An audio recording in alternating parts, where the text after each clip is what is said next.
our friends and for our church. Lord, we thank you because you are the only God who can bless us even in a very supernatural and miraculous way. Lord, Holy Spirit, invade our hearts, saturate our minds, O Lord God, with your word. Lord, allow us to have this daybreak, not in a routine way, but with a new sense of purpose, a new sense of joy, a new sense of hope, O Lord God. Lord, we pray that through this ministry of daybreak, our prayer life, Lord God, will develop. It will continue to create a steady growth in our faith journey with you and with others.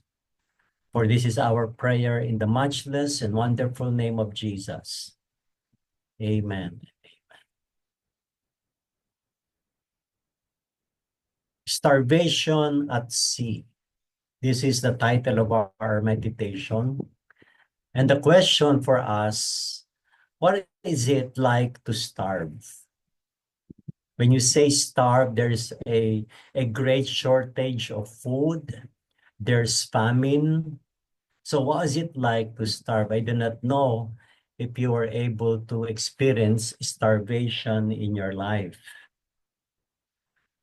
Now, the story of George Whitefield or Whitefield experienced starvation firsthand.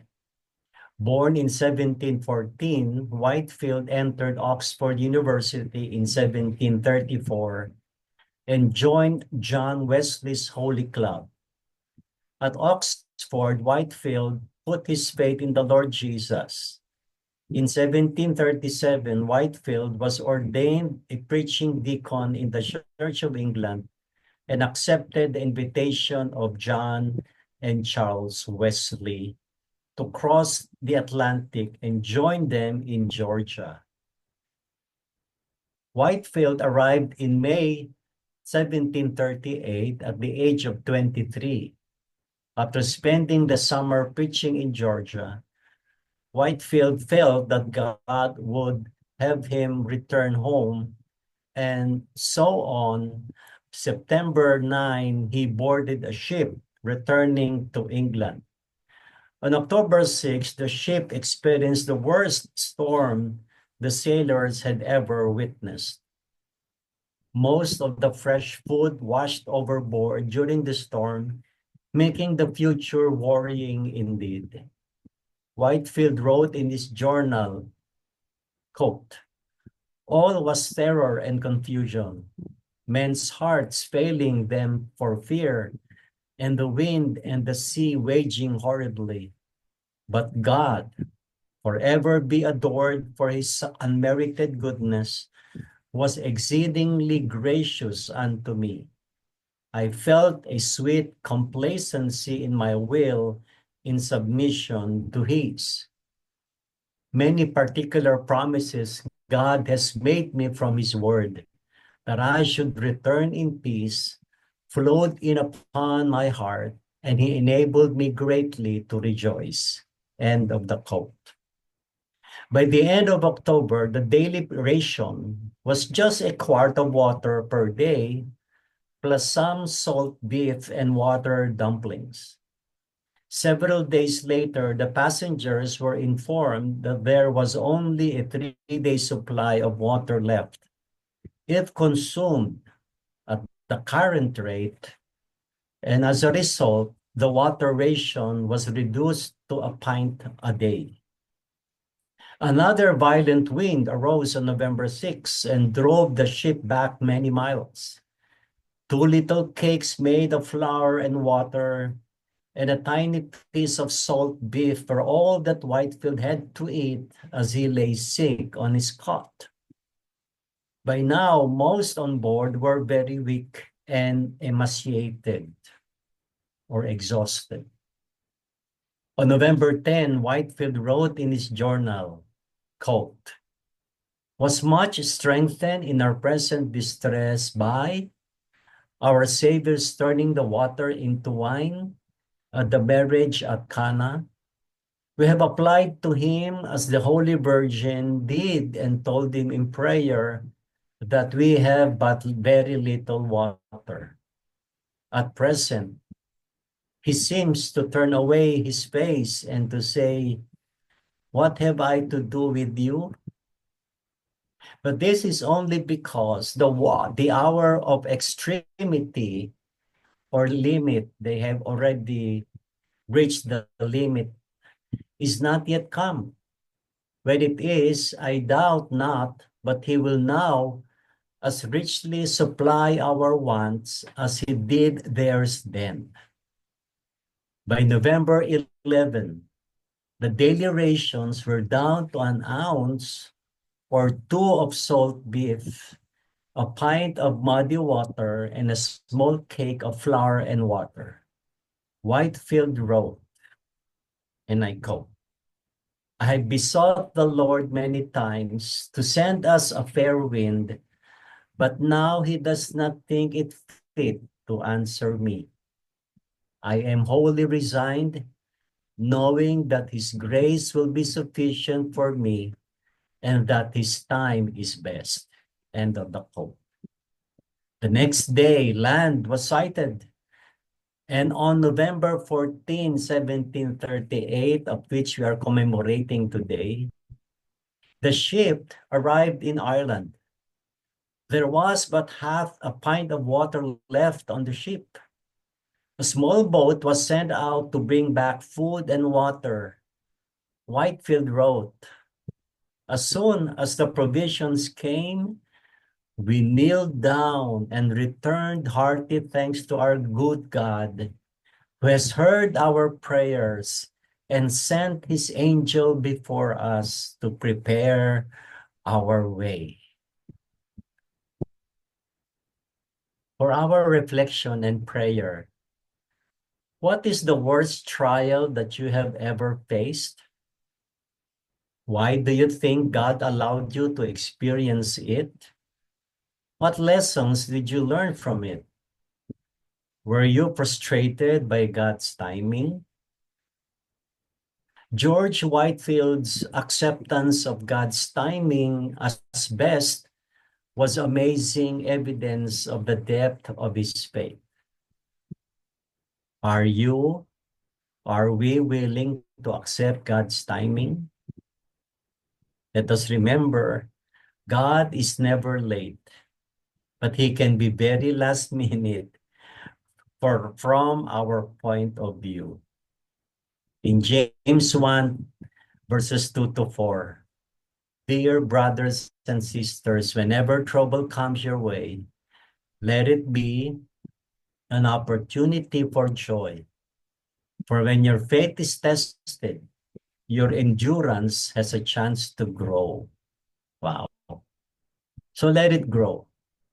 For when your endurance is fully developed, you will be strong in character and ready for anything. Powerful. Now, let's have a 10-minute sharing. Just short sharing po. Wala na po masyadong detalye para marami makapag-share sa atin. I'm sure many of us would like to share. So based in our story and verse, can you please share one lesson that you received when you faced trial? Example, in our verse, were your faith tested? How about your endurance? Were your characters strengthened? Was there a fruit of joy in the midst of trial? Your trial may not be in terms of food starvation. It may be trial of family issues, relationship, or even sickness. Let's have 10 minutes. Kindly unmute your microphone and preferably your video so that we can see your expression. So our time starts now. Anyone who would like to share and reflect? And please end it with a short prayer of thanks and trust. Go ahead po. Brother Virgil, you Ah, open. Good afternoon, Pastor Dave. Opo, uh, I still remember, doon po tayo sa LGI Miracle Night. Uh-huh. Kayo po ang ano noon, ang na-assign. It was Thursday also. Hindi, Tuesday pala kasama natin si Pastor Esther. Pinag-pray niyo po ako pero nawawala po yung ano ko, yung focus ko kasi natatagalan po ako sa ano ng Panginoon. Nung nag-pray kayo na sabi niyo nga ah, in his perfect time, kayo po may sabi, in his perfect time, gagaling ka basta panindigan mo and believe and have your faith level up mo stronger, which I did. Totoo po, parang nangyari ngayon dyan kila Whitfield na nagantay din po sila and God came, sent His angels, kanya na ano po, yun po yung, totoo po yung sabi nyo na, sabi din sa Bible, lahat na nasa fruit of the Spirit po yun yung patience. Magantay ka, darating, because our God is 24/7 working. Hindi po ba? Yun ho, Amen. kanya, noon ho, ewan ko, wala akong patience noon Naiinip po ba ako? Parang sabi ko pa nga, baka wala naman yan nani. Next, continue lang po ako, attend ng ano natin, until such time, gumaling po ako. Yun ho, ang Amen. ano, na nasa timing ho talaga. Nasa timing ng Panginoon. Yun lang po, Pastor. Thank you, Lord Brother. Jesus, thank you po sa reflection namin ngayong gabi na ang pag-aantay sa iyo po ay hindi po nawawalang bahala. Binibigyan niyo po kami ng pagkakataon na magantay para yung pangako po ninyo may bibigay niyo po sa amin. Kamukha po na nangyari sa akin. Nagantay po ako ng ano hanggang ako po ay gumaling kanya. Lahat po ng pasasalamat at papuri Panginoong Diyos. Binabalik ko sa iyo. Lahat ng po nito ay sa pangalan ni Yesu Kristo. Amen. Amen. Thank you, Brother Virgil. Welcome po, Pastor. Anyone else who would like to share? Ako po, Pastor, Go ahead, Sister Flora. Thank you. yun po yun. Yung paghihirap naman po na dinanas namin is yung war po dito sa Kuwait, yung invasion po ni Saddam. Mm. May dalawa po kami maliliit na anak, pero hindi pa po kami born again. Catholic po kami. Pero ginamit po lahat ng Lord yung mga naranasan po namin para hanapin namin siya at paniwalaan namin siya. And then, nung binalik po niya ako dito sa Kuwait, mag-isa na lang po ako, naiwanan po yung family ko sa Pilipinas. And um, God used all these sorrows and sadness na mag-isa na lang po ako, wala yung family ko, para po I will respond to Him and truly I became born again and experienced His love po. Yun lang po. Can you end in short prayer po, Ate Flora, Okay po. based on your experience? Father, yes, Father, you're truly merciful that Mm. though when we are lost and enjoying the things of this world, you did not allow us, Lord God, to be saved by you. You came and revealed yourself to us, and we receive your love, oh God. And thank you that you never leave us, you never forsake us, you never give up on us until, oh Lord God, we will embrace, oh Lord God, your presence in our lives and believe in you until we are born again, until this day. In Jesus' name, amen. Amen. Wow. So far, two powerful testimonies.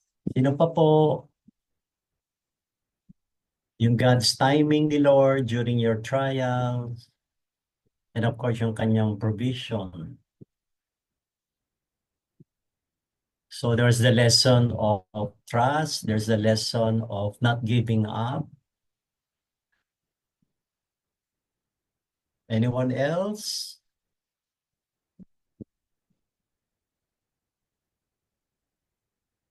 What character was strengthened as you endure, or as your faith was being tested. Hindi ko alam kung nakaranas na ba tayo ng starvation. I'm sure yung God's timing na na-experience natin is yung when it comes to money, no? When it comes to financial provision. I believe that that's one of the trials that people, especially Christians, should be ready and have faith. Yung sabi nga, kasabihan ng mga Pilipino, yung nasa dulo na raw siya ng PC. Nasa dulo na ng PC, hindi na ma-stretch yung budget. But praise God, God always send destiny partners, destiny helpers to provide our needs. We hear testimonies na may nagpapadalang pera sa GCash na hindi nagpapakilala, no po, or timely help, no po, meron darating na lang, may kakatok na lang sa bahay, may magdadala ng groceries. We can never exactly tell how God moves, but we know how he gives in a supernatural and miraculous way, like the experience of George Whitefield and the rest of the sailors na kasama niya, o missionaries kasama niya going to Georgia and back. Kaya ang maganda doon sa sinabi ni George Whitefield na sa kanilang paghihintay, God was never abandoned them. Talagang pinatunayan ni God, ni Yahweh, na walang shortage. Walang shortage. Kasi yung tulong niya always comes in a very perfect timing. And so with that, let us continue to pray and thank the Lord. Father God, we thank you for every time you move, every time you give, always in accordance to your perfect timing. Lord, continue to develop, strengthen our character, especially our endurance, our perseverance. Continue, Lord God, to teach us to focus on you, for you are the finisher and perfecter of our faith, and not to focus on trivial or temporal things. Lord God, we know that sometimes you allow us to go through some needs, but we know, Lord God, according to Paul's letter to the Corinthians in chapter 12, verse 9 and following, that your grace is always sufficient for us. And when we say grace, it involves material and non-material, especially your grace of love, guidance, your grace of strength, Lord God.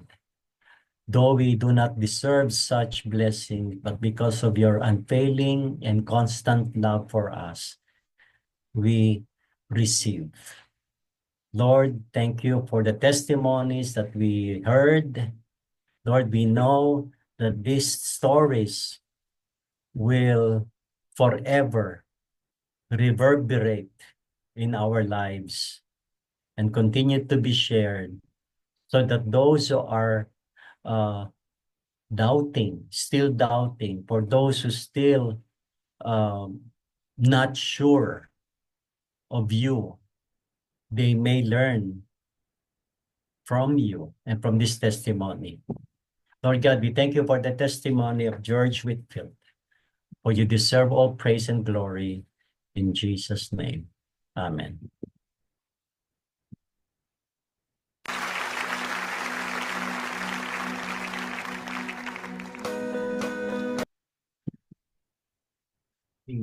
God is greater than starvation. God is greater than sickness.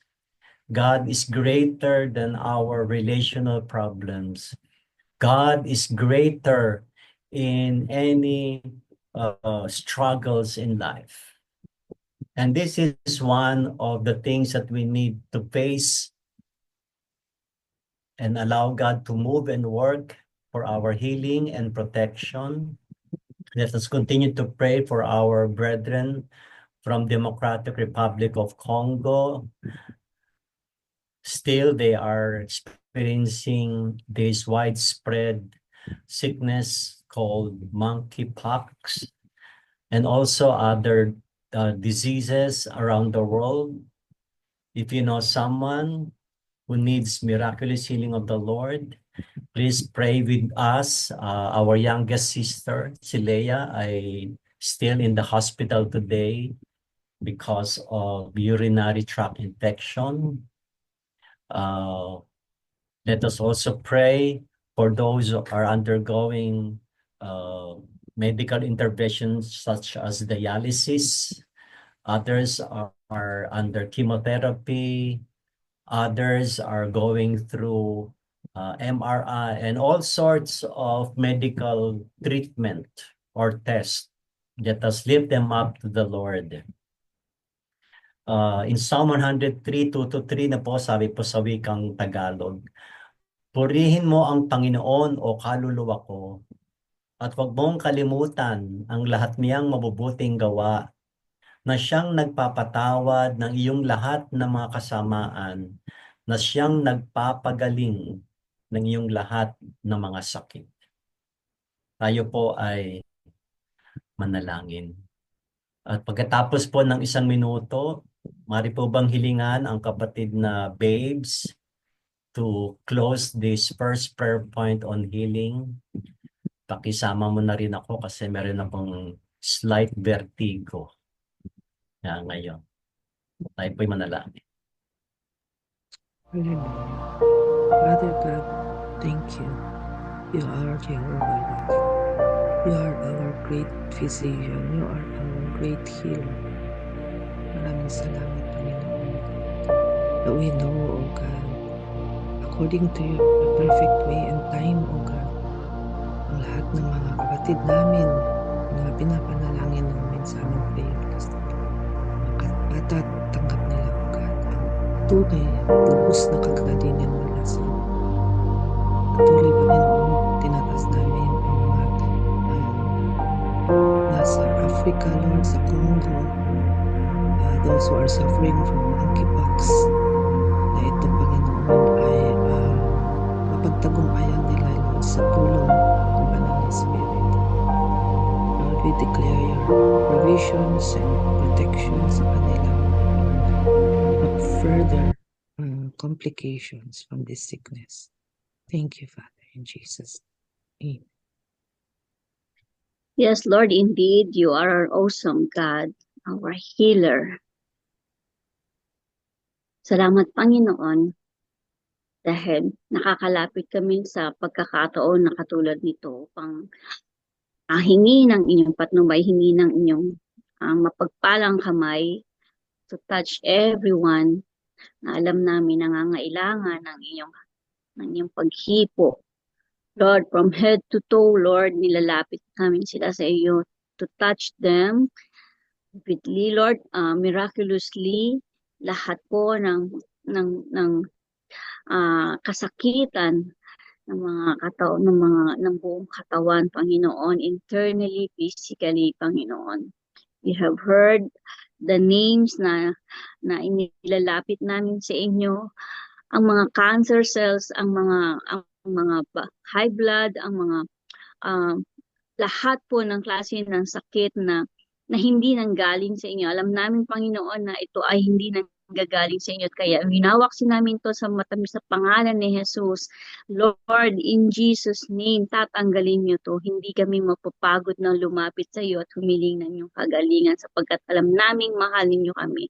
At mahal ninyo ang mga kapatiran namin na ngayon ay nasa banig ng karamdaman, Panginoon. Especially, si Sis Leia na nasa hospital ngayon, Lord, kung ano man po, mga gamot ang ilalagay sa kanya, ang mga doktor, Lord, bless them. Alam ko pong makakatulong ito dahil Inilapit namin ito sa pangalan niyo, Panginoon, at alam namin in Jesus' name, gagaling siya. And likewise, si Pastor David ngayon na nakakaramdam ng ng mga abnormality sa kanyang katawan, Panginoon, be with him, O God, Holy Spirit, heal him in Jesus' name. Alam namin na sa pagbanggit at pagsambit namin ng inyong pangalan, Panginoon, walang imposible. And Lord God, lahat po ng mga nakakaranas ng hindi maganda sa katawan, ng mga pag-iisip na hindi rin nakakaganda dahil ito ay nagtataglay ng kasakitan sa mga katawang Panginoon, sa isip, Lord God, hindi lamang sa katawan, hindi lamang sa mga hindi lamang sa lahat ng aspeto ng buhay, Panginoon, sa financial, sa physical, sa psychological, Panginoon, marami po problema ang nakakaranas ngayon, nararanasan ngayon, nagtutulot ng kasakitan, Panginoon. Iwinawaksi po namin ito sa pangalan ni Jesus, Lord God. And I know na sa pamagitan ng paglapit namin sa inyo, Lord, naririnig niyo po kami at inilalapit namin ito na may pagpapakumbaba at paglapit sa inyo ng may pagmamahal, O Lord God. Salamat din po dahil alam namin ang pagmamahal na ito ang siya nagbubukol sa amin upang kami ay diringgin ninyo. Salamat, Panginoon. Ngayon pa lang, kiniklaim na namin ang inyong mga kasagutan. In Jesus' mighty name, we ask this. Amen. Amen. In agreement, we claim healing, restoration, and provision. Thank you, Sister Babe. Amen. Let us pray for our nation, the world. Let us pray for godly leadership, lalo na righteousness and peace, especially yung katatapos na national election sa US.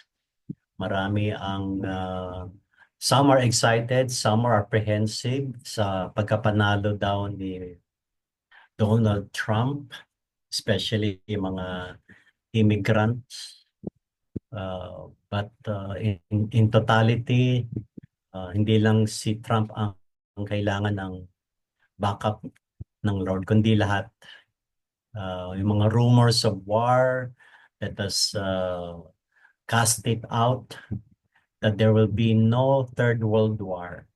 Hindi lahat ito ma-address in a diplomatic way, in a peaceful way. Sabi sa Psalm 33:12, blessed is the nation whose God is the Lord, the people whom He has chosen as His heritage. Let us pray.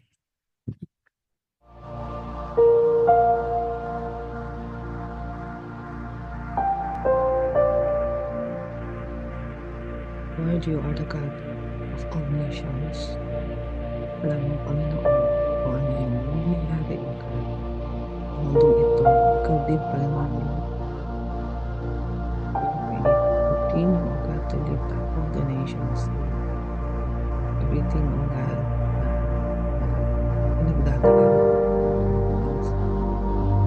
Be it yung mga conflicts or acts of natural disasters, political, economical,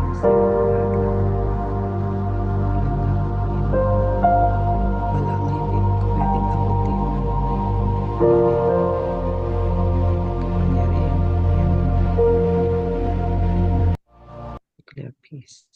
Again, let us continue to pray for stronger faith, endurance to our brethren who are being persecuted, especially in north central Nigeria, especially in the city of Benue and Plateau.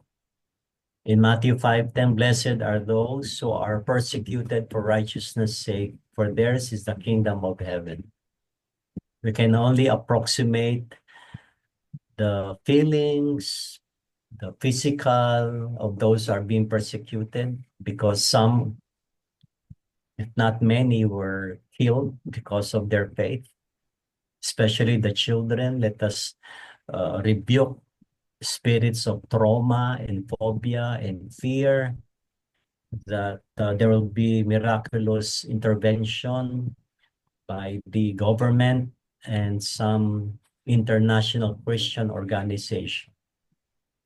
And miraculously, the members of the Islamic Fulani extremists will have a change of heart that what that they are fighting is not men, they are fighting God.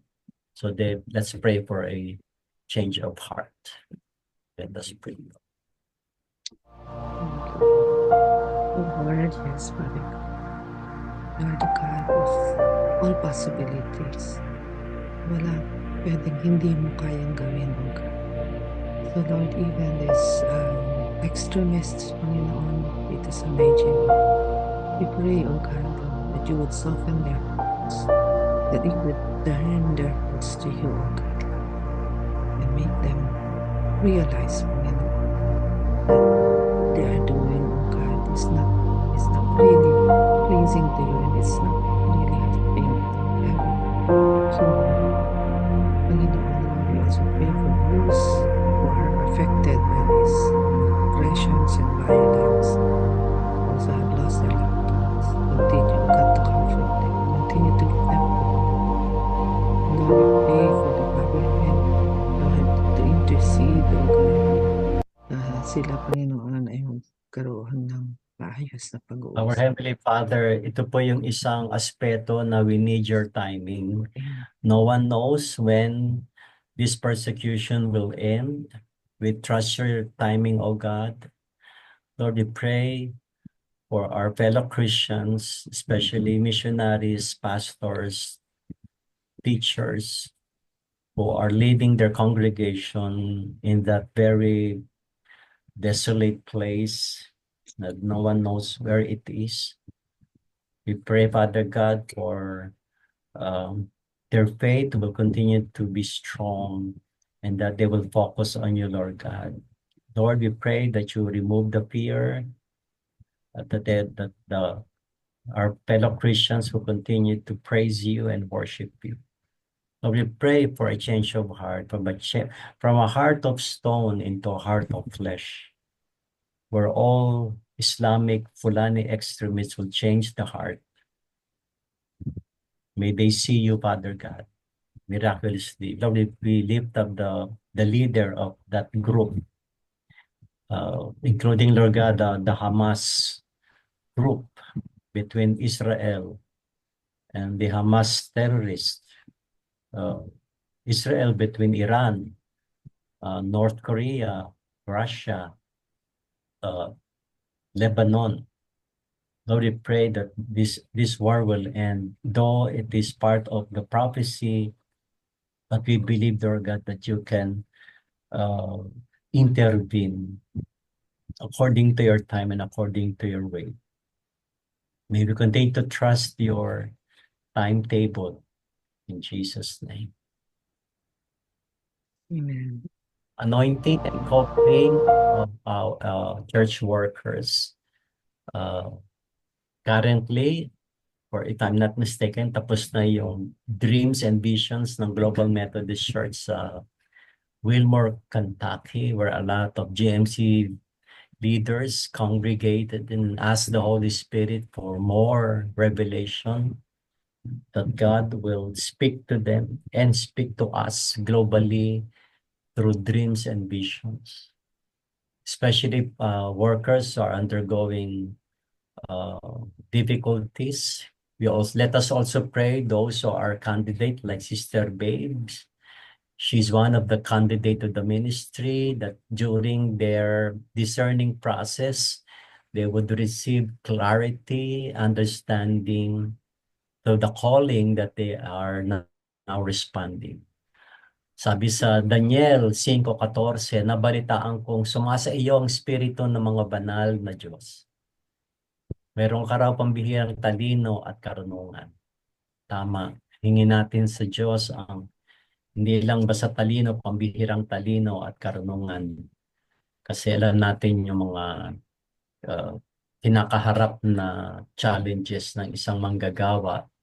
At kasama doon, syempre, ang kanilang pamilya.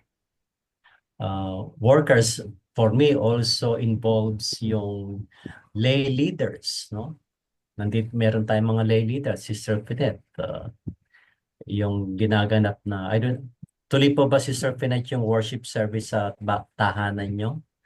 Ah, Yes, dalangin yes po, Pastor. Tuloy-tuloy pa rin po, Pastor. Umiikot po kami sa iba't ibang lugar po, Pastor.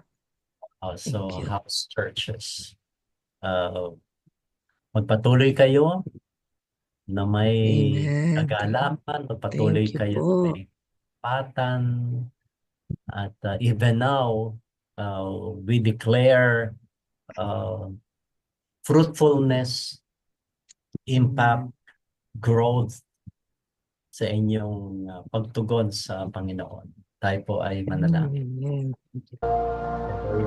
Alam namin, Yes, mga tinawag mo, thank you. Would you continue, Panginoon, by the power of your Holy Spirit to lead us, O God. Help us, Panginoon, continue to discern you. Continue, Panginoon, to hear you and to obey, O God, yung leading mo sa amin. We continue to lift up to you all the workers, the pastors, the nurses, church leaders. Remember also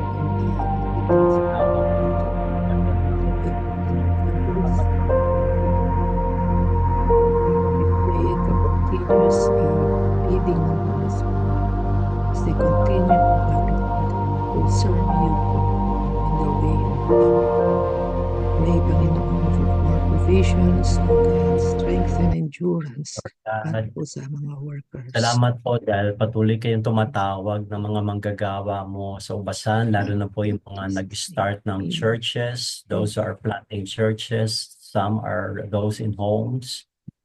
Lord, alam namin ang lahat ng malalaking simbahan nagsimula sa home churches, worshiping members, worshiping congregations. Lord, we declare fruitfulness, significance, impact.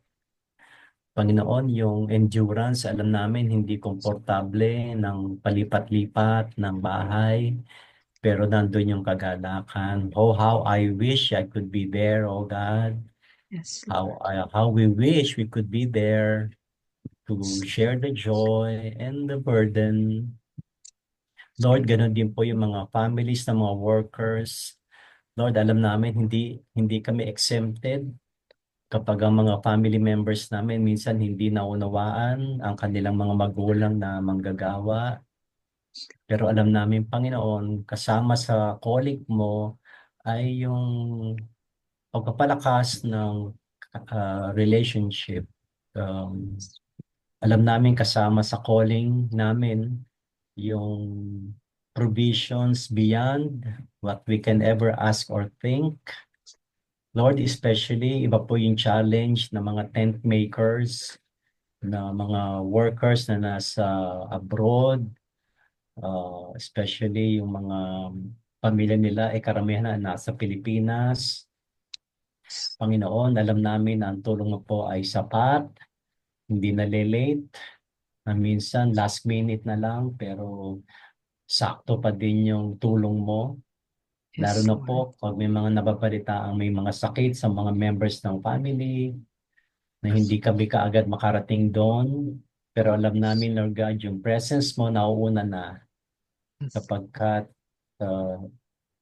tapat ka, Panginoon. Sa tawag mo, tapat ka sa mga patuloy na tumutugon sa hamon mo, lalo na po sa mga lugar na rampant ang liberalism. Lord God, manatili ang mga Kristiyano na magtulong-tulong, magkaisa, Panginoon, sa paglilingkod at pagpupuri sa iyo. Salamat, Panginoon. Amen. Amen. Part ng one of the mountains of society ay media, print, broadcast, and film. Let us pray for wisdom and insight to those working throughout media. May they always seek to communicate with integrity and truth. Yun, integrity. Tsaka yung walang fake news. Let us pray that public opinion will increasingly resist portrayals of violence and other inappropriate content. O kasi yung screaming.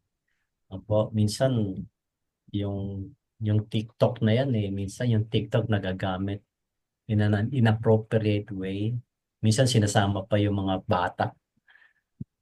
Let us pray to be more active in commenting on this and commending what is good. So talagang responsible posting, responsible commenting sa mga lumalabas sa media.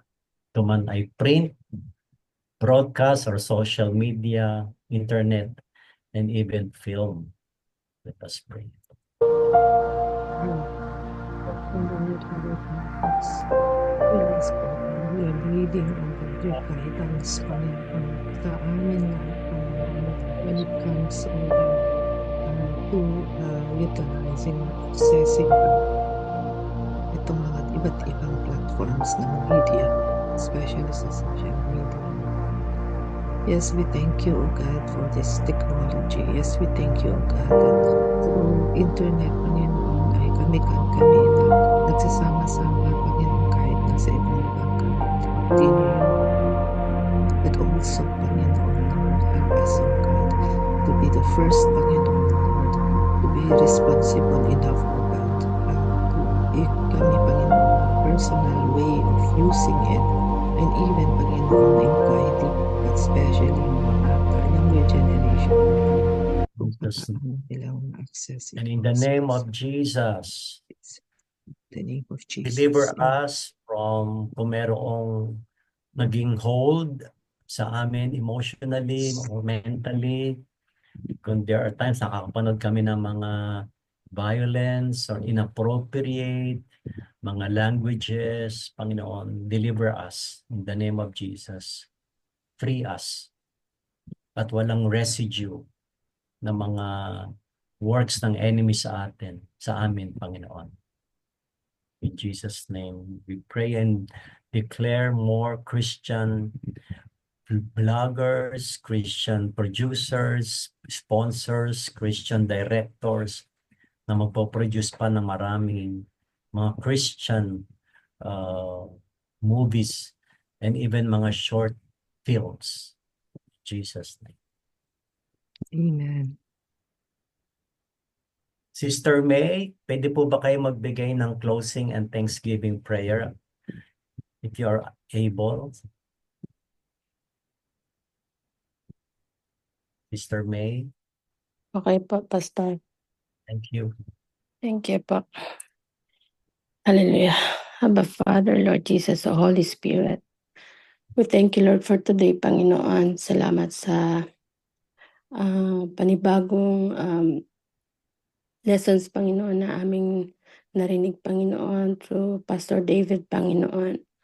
Lord, patuloy, Panginoon, kami po ay nagpapasalamat dahil yung mga legacy po, Panginoon, ng mga ginamit nyo nung unang mga panahon, Panginoon, ay patuloy nagbibigay sa amin ng mga encouragement, Panginoon, kung paano kami lumakad sa mundong ito, Panginoon, bilang isang mga anak nyo at alagad nyo, Panginoon. Salamat po, Panginoon, dahil patuloy nyo po kaming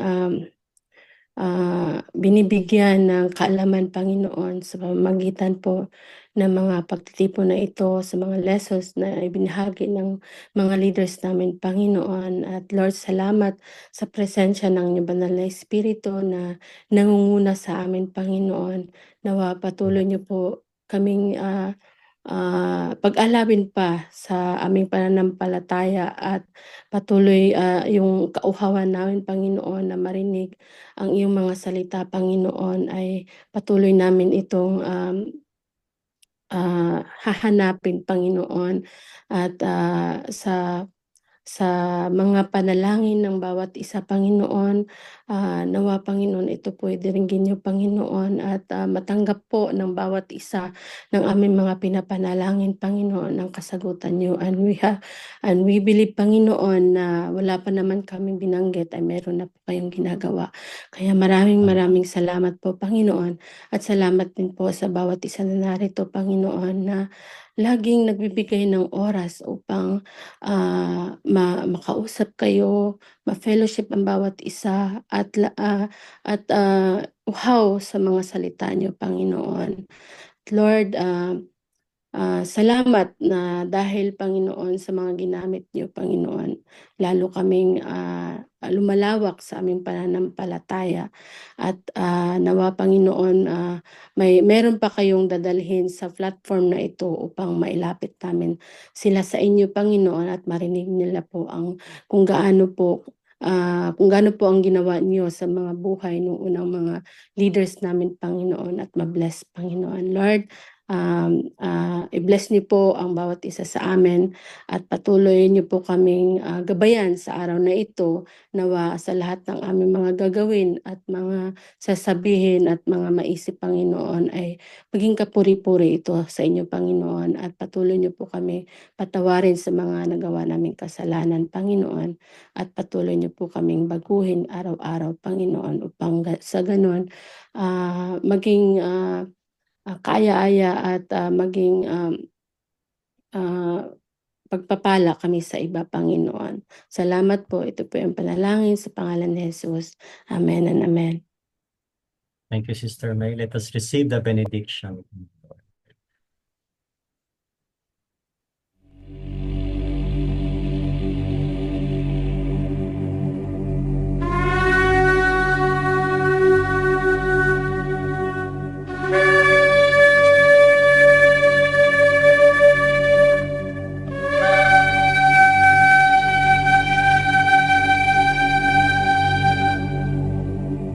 יברכך אדוני וישמרך.